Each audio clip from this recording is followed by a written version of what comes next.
Good afternoon, everyone. My name is Michele Segata, and today in this presentation, I'm going to show you the work I did together with my colleague at the University of Trento, Andrea Stedile, on a slipstreaming model for cooperative driving simulations in SUMO. So let's start from the motivation. Okay, so we have seen that now SUMO is being used also for the evaluation of cooperative driving and platooning application, not only for traffic engineering or traffic analysis. And in past work, we have been progressively introducing features for cooperative driving simulation in SUMO with the Plexer project.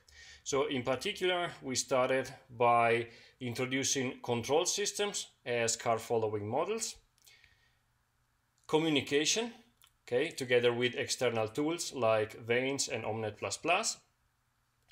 sensors, okay, which are very important in the simulation of this kind of application. But what we are still missing and what we aim to do or start to do with this work is slipstreaming. Okay, so for slipstreaming, we mean to be able to evaluate the effects of air drag, okay, resistance, when we have multiple vehicles driving close by one another. Okay. And with this, we would like to enable the evaluation of fuel saving for cooperative driving applications. Now, the main goals of this work are basically two. The first one is to develop and publish a basic computational fluid dynamics scenario with the aim of obtaining some first results, but with the main aim of enabling research on top of this work. We find existing works on CFD studies for platooning, but the problem is that existing literature does not share scenarios. So it's very difficult to build on top of these works. And the second goal is to develop a model to extract missing values from measurements. So with the CFD scenario, we want to take some measurements, and then we want to have a model that is developed inside SUMO that can exploit this data to predict the fuel saving under slipstreaming. Okay, the main idea here is that the main problem here is that existing literature does not provide generalized models, but rather insights on slipstreaming. So the first step was to set up a scenario and perform some first CFD measurements.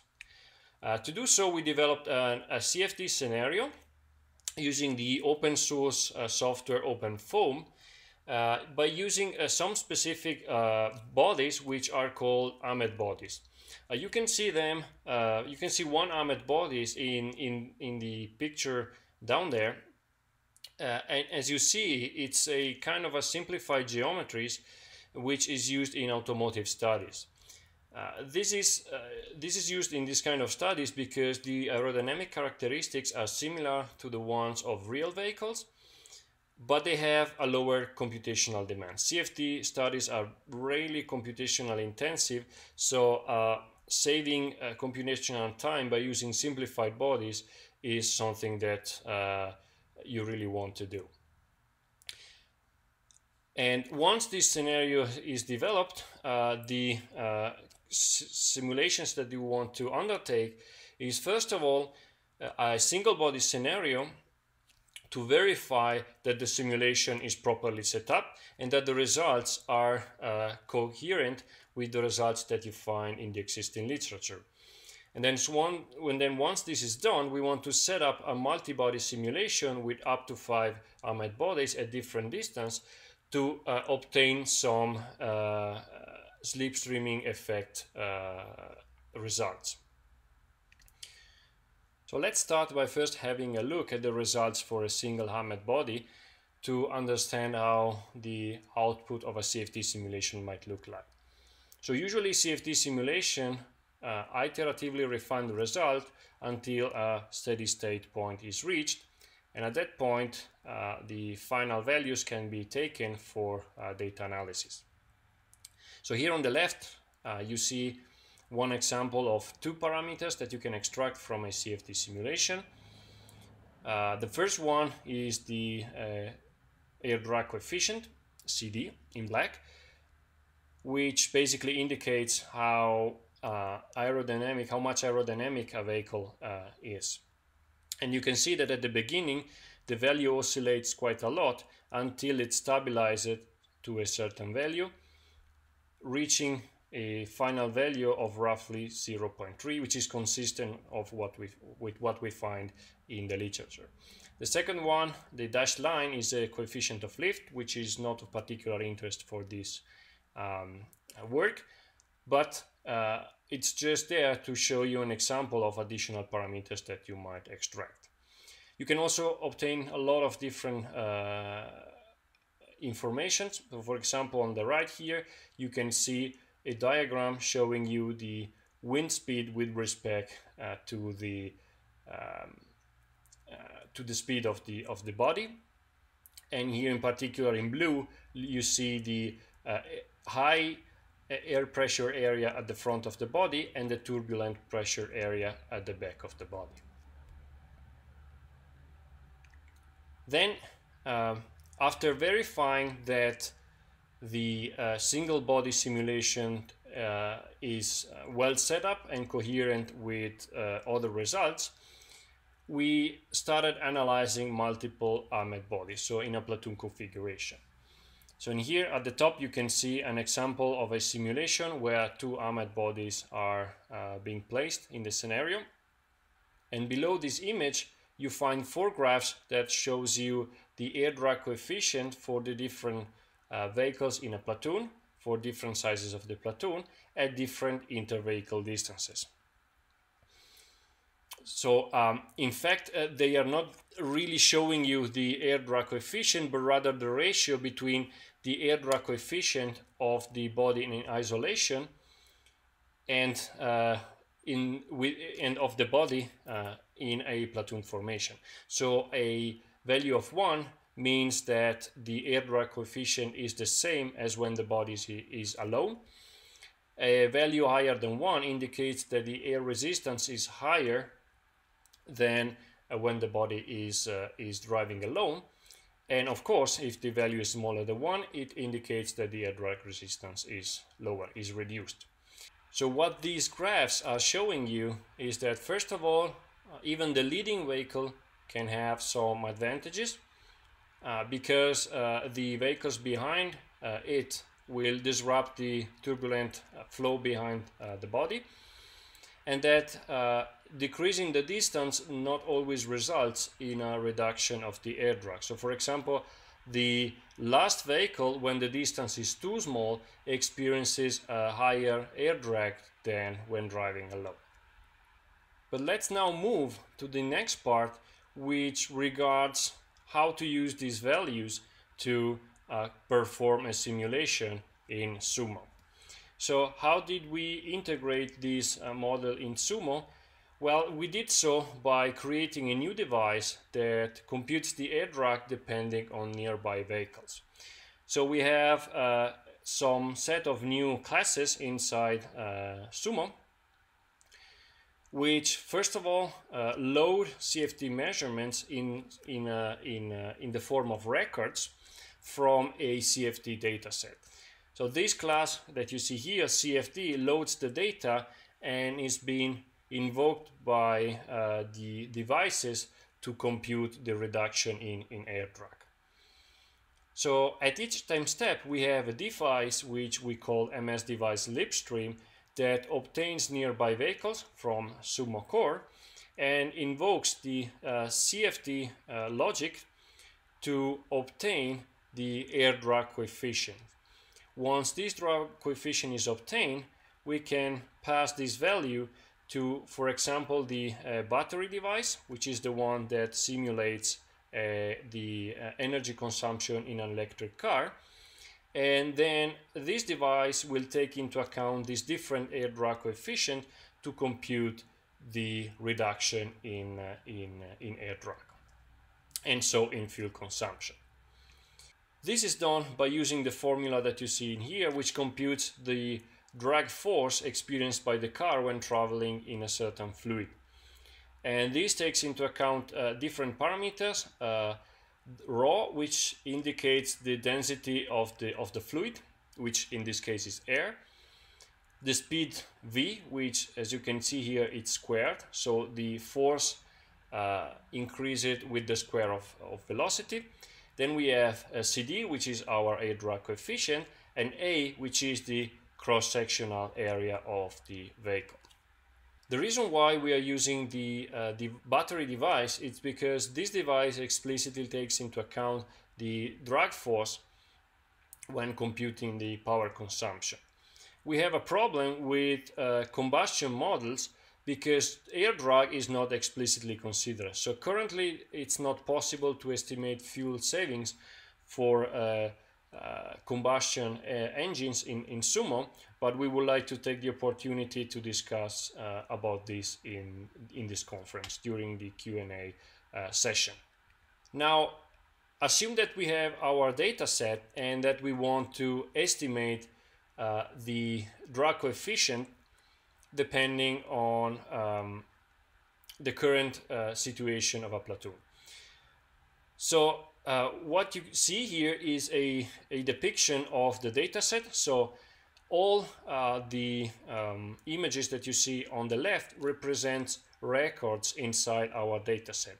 So different platoon configurations inside our data set that include different distances, different vehicle types, different platoon sizes, and the corresponding air drag coefficients. On the right instead, we have the platoon that it's currently running inside the simulation, for which we want to estimate the air drag reduction. So as a first step, we only keep the records that have the same size and vehicle type of the platoon inside the simulation. So in here on the left, you already see these kind of records. You don't see records with 5, 6 or more vehicles or less. Then what we do is to progressively refine the records that we have until we are left with only 2, and then we perform an interpolation to obtain the drag coefficient for a specific vehicle. To do so, we first check the distance similarity to direct neighbors, and then to second neighbors, third neighbors, and so on and so forth, until we are left with only 2 records. So for example, let's assume that we are computing the air drag reduction for vehicle number 2, which is highlighted in gray. What we do is to check the distance similarity of the vehicle number 2 with the front and with the back vehicles. So we check this for all the records that we have, and we discard the ones that are less similar. What we are left with is a smaller set where we might need to refine the results again to obtain our 2 records. So what we do now is to continue refining by taking the distances between vehicles that are further apart. So in this case, for example, we check the distance similarity between vehicles 0 and 1. We keep the 2 records which are the most similar, and we are left with only 2 records. Once we are in this situation, we are now at a point in which we can perform an interpolation of the air drag coefficients on the records left and use this value as the estimation of the air drag coefficient. So this is basically how the model works, so the implementation. And what we did then was to implement a very simple example scenario to see if we are able to estimate power saving. So this scenario is very simple. We have a platoon with 4 homogeneous cars, which are electric cars, as I said, with certain properties, so a certain battery capacity, a certain maximum power. And we have this car traveling at a constant speed of 130 kilometers per hour, and we make them run at different distances between each other. We wait for the platoon to reach the steady state, and at this point we measure the instantaneous power consumption, and we compare this to the value we obtain with and without our slipstream model. And this graph shows you the results for this simple scenario. So what you see here are a set of results that follows directly from the outcomes of the CFD simulations you have seen before. So for example, you see that the last car, the vehicle in blue, when driving too close to the other vehicles, consumes more power than when driving alone. In addition to the lines for each single vehicle, we added an overall power saving, which is obtained by summing the power saving from all the cars. So in here you see that we are able to estimate that even if the last car is consuming a little bit more power than when driving alone, overall the driving in a platoon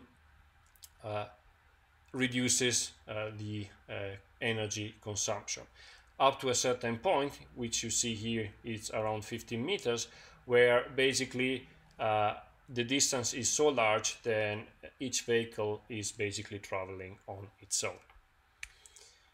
Now what's next? This work gives you a kind of initial results, and we still have to work on this, first of all by improving the computational efficiency of the device, which could be improved by performing some caching of the results.